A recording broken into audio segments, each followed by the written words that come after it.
What's good, YouTube? It's your boy JrTheOota. Today, finna be reacting to Teen Mom missing 14 years later. Her sister gets DM. She's alive.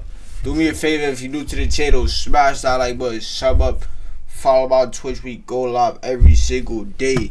Let's get started. Shelly Nagel was always protective of her little sister Sherry. When she got pregnant at only 15, Shelly was by her side, and since then, never stopped looking out for her. 8 years later, Shelly is throwing a big birthday party for her youngest son. She expects her little sister to join the celebration, yet she fails to show up.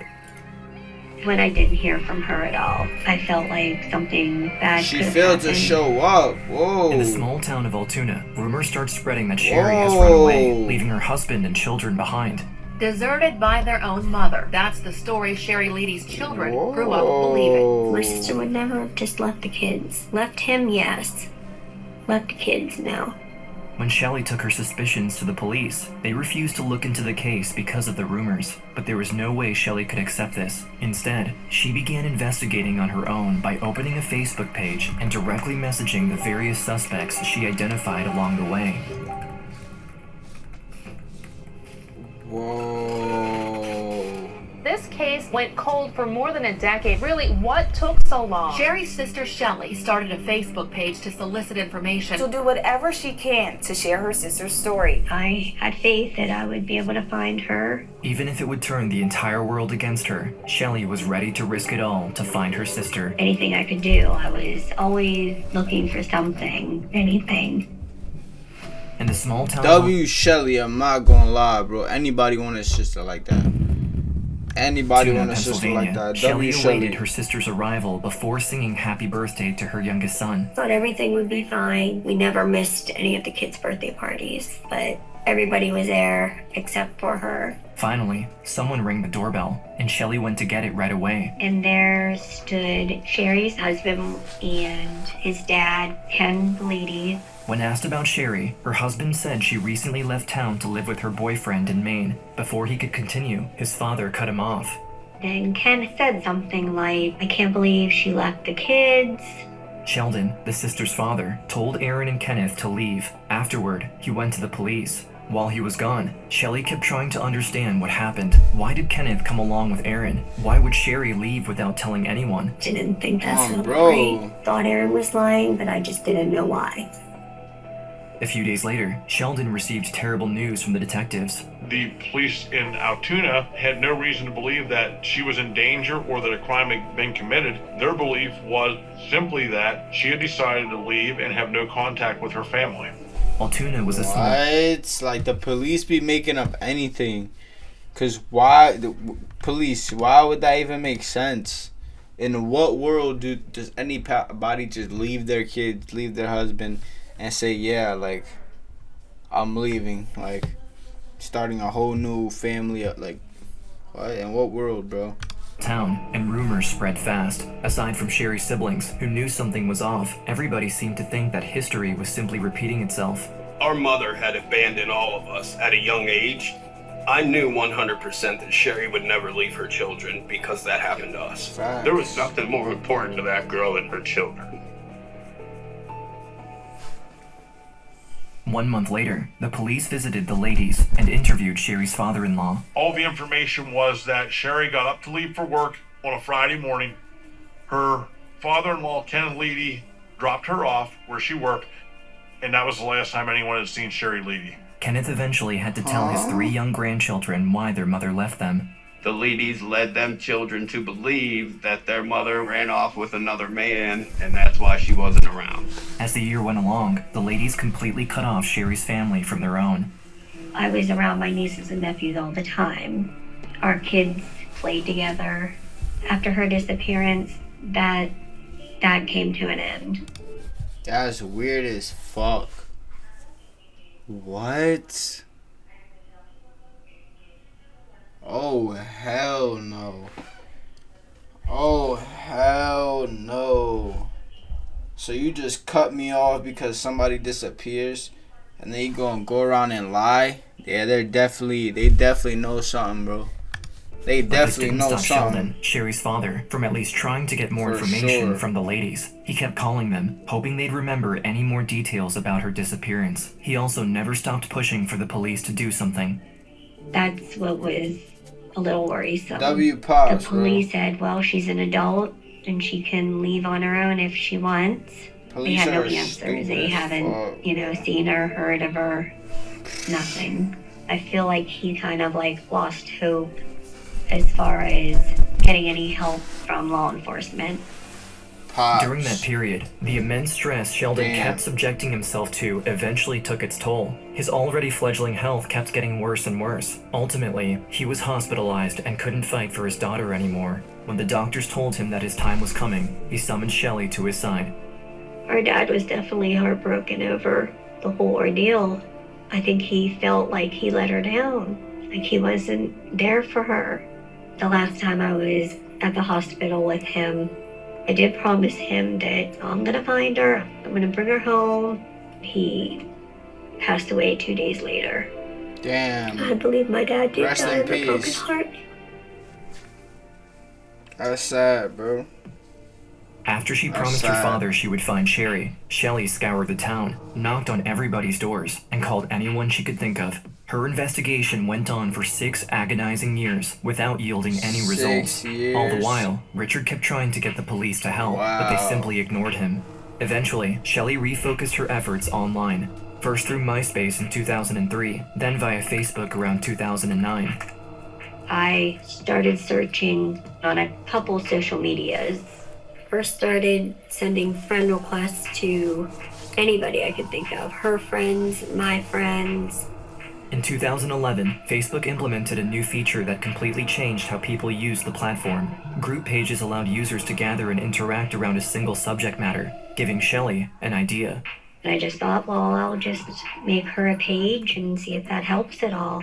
The Facebook page is what started everything. The issue with her previous efforts was that in Altoona, everyone knew each other and rumors spread fast, so nobody seemed to be ready to risk it by publicly divulging what they knew. But things were different behind the curtain of anonymity offered by the internet. One of the first people to reach out to her was an individual known as John B. He claimed to be a neighbor of the ladies and witnessed that their behavior completely changed since Sherry's disappearance. He said the doors used to be open all the time because he used to go in and hang out with them. But after Sherry went missing, no one was outside, and the only person you could speak to was Aaron's dad.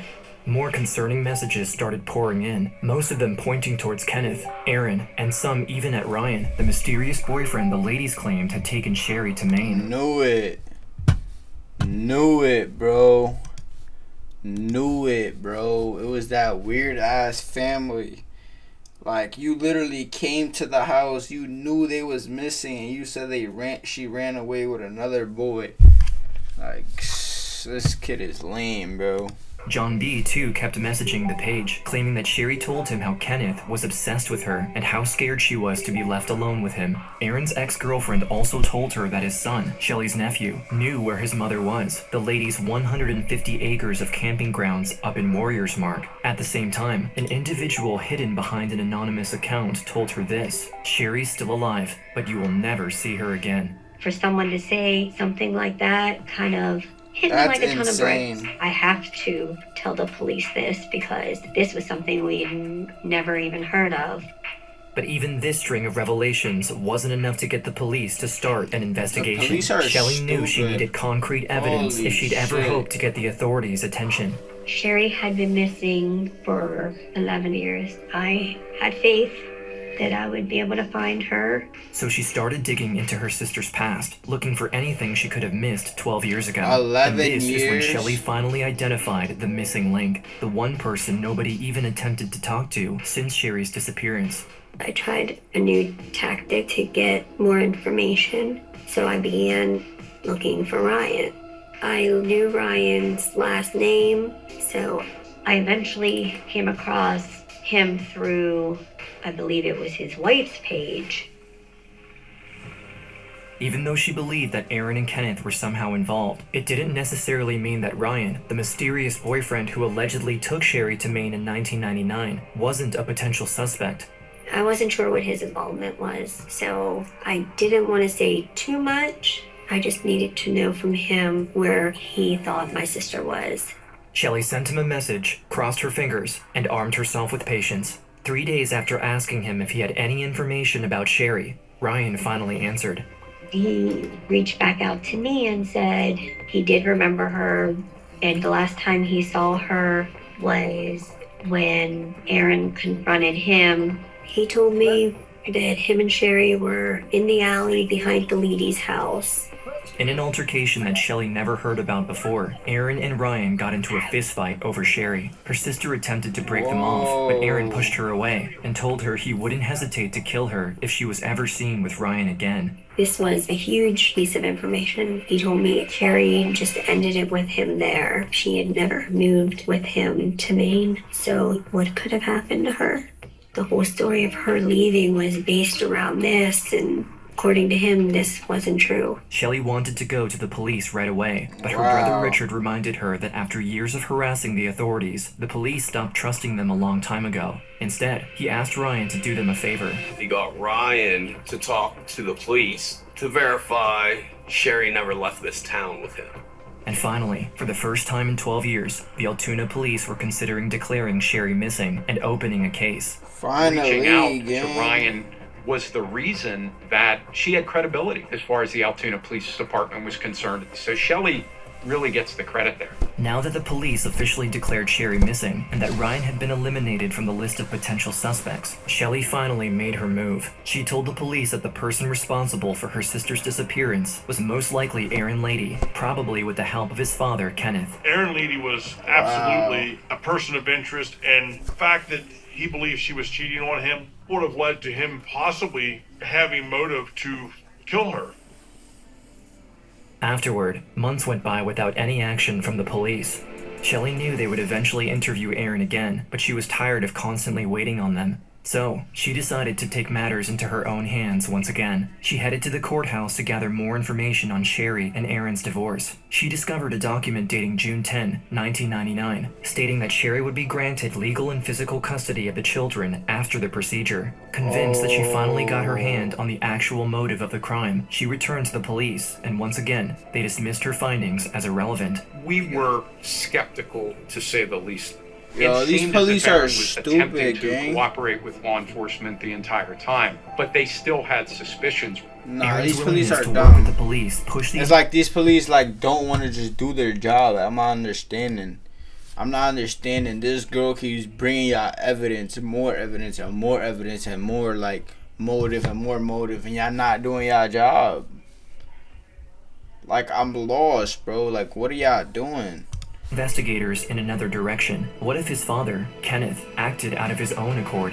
That's when they decided to do something that should have probably been done 13 years ago. After dropping Sherry off on the day of her disappearance, Kenneth claims that he went to work, so the police finally checked with his employers if they could corroborate this. He said he was at work, and he wasn't at work. 12 years later? If he was not involved, there would be no reason to lie to the police. Following this discovery, they sat with Aaron a second time. We didn't know whose team Aaron was on, so we needed to make sure that he knew he was going to be a focus as well as his dad, and we needed his help. Except for a few texts from the Facebook group, the police still had no evidence at all. They had a motive against Aaron, but nothing concerning Kenneth. They knew they were onto something because Kenneth categorically refused to collaborate. The cops also knew about Warrior's Mark, the presumed location of Sherry's body that Shelley shared with them a year earlier. Still, Kenneth refused to allow them to search the property, and the DA denied a search warrant due to the lack of evidence. Instead, he proposed a different idea. Under the wiretap law in Pennsylvania, if one person agrees to make a phone call to the other, they can consent to be recorded. Aaron agreed to call his father to see if Kenneth would talk about the case.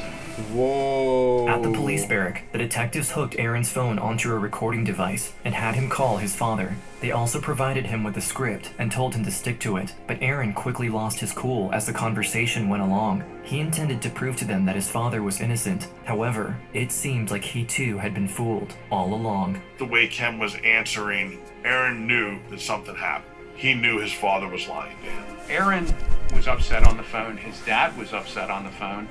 And out of the blue, Kenneth said, "I did it." He claims that it was an accident. He confronted her on the street after he learned she had been seeing Ryan. He allegedly only wanted to push her around, not kill her. But eventually, she fell to the ground, hitting her head in the process.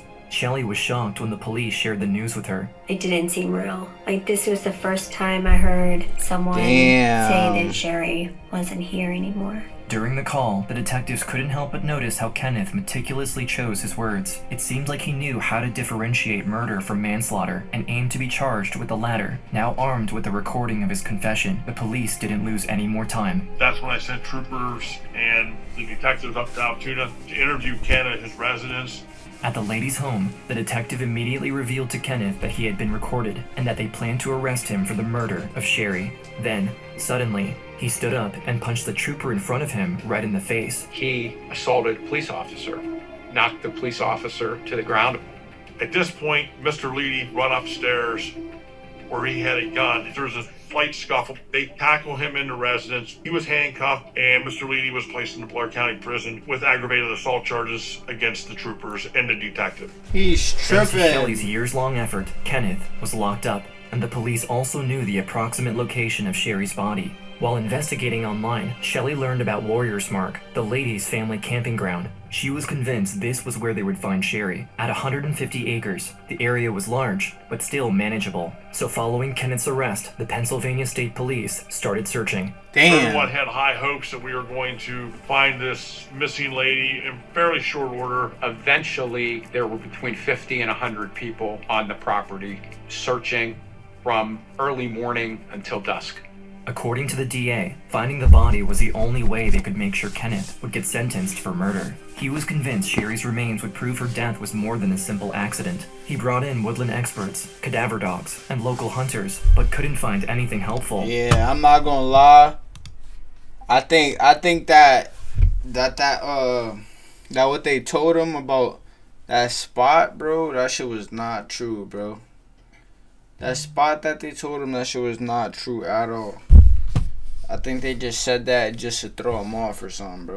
Had to be. After searching for 5 days, the sergeant in charge of the search made a somewhat controversial decision. After we searched the property for the first week, the decision was made by myself and my superiors that it was time for us to pull off the property.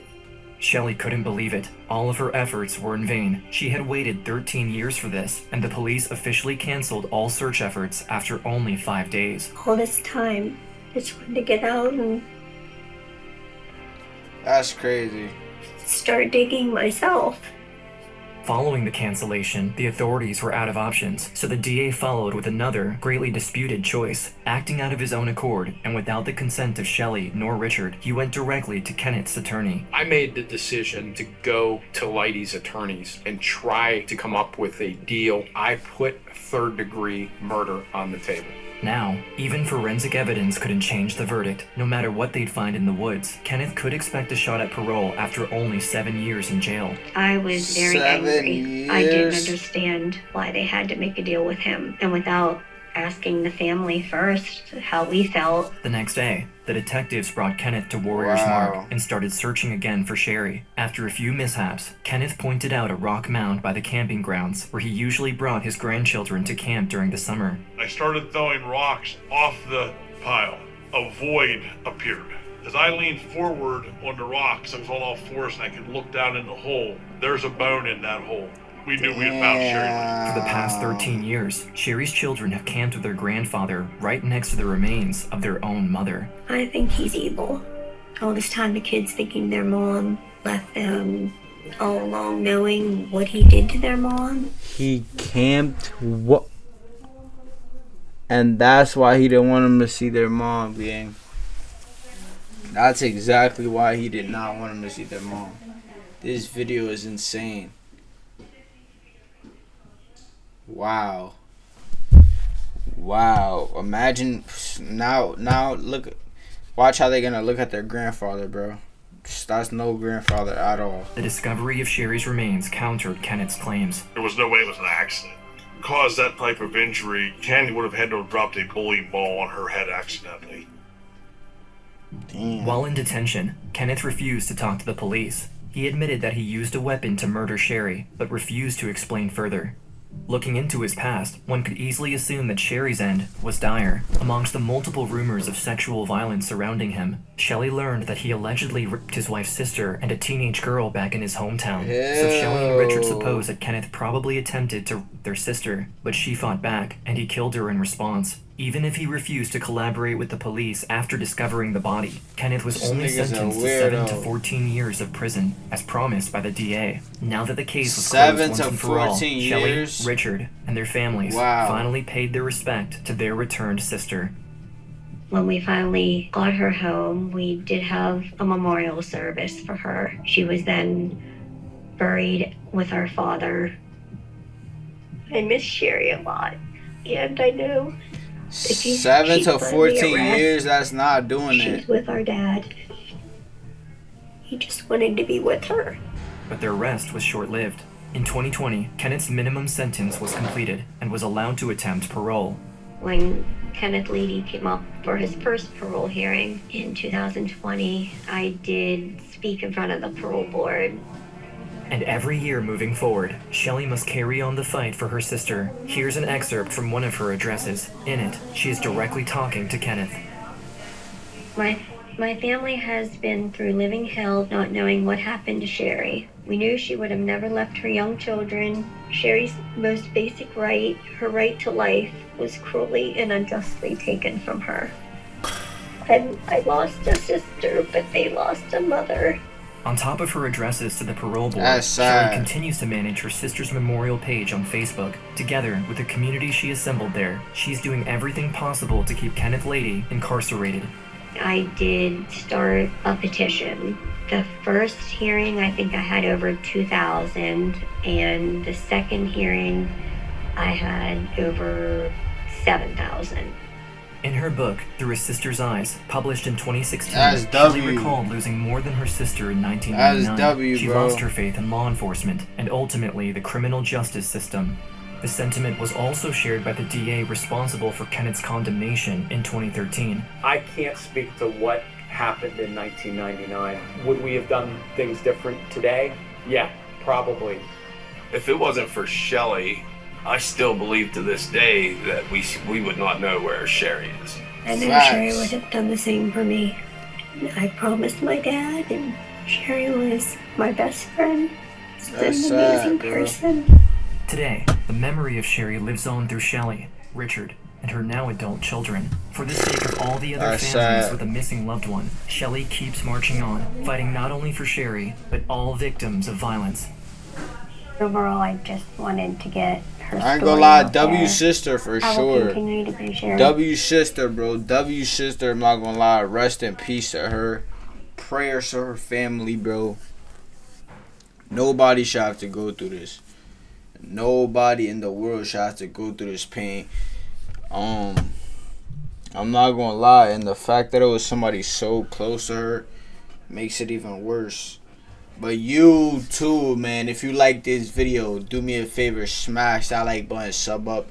Let me know what type of videos you want to see. Follow my Twitch, we go live every single day. Appreciate y'all for watching, man. I'm out of here, deuces.